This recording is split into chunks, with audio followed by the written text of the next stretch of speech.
Isang buwan na rin nga nung huli ko pang pagpapalinis ng kuko. Ang huli ko pang pagpapalinis ay sa Pilipinas. Libreng tubig para sa magandang dalag ay dilag. Hindi ko nga alam kung anong nilalagay ni ate sa kuko ko. Nasanay nga kasi ako sa Pilipinas na yung liquid ang nilalagay. Hindi nga rin pala ako nagpalagay ng nail polish dyan para mapahinga yung kuko ko. Sila nga pala yung kasama ko ngayon, mga kalahi ng asawa ko.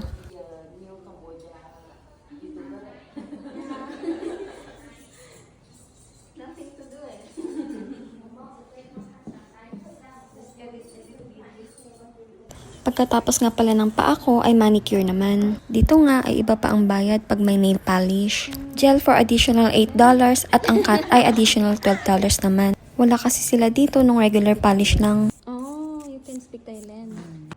I'm spicy. Ha? Oh.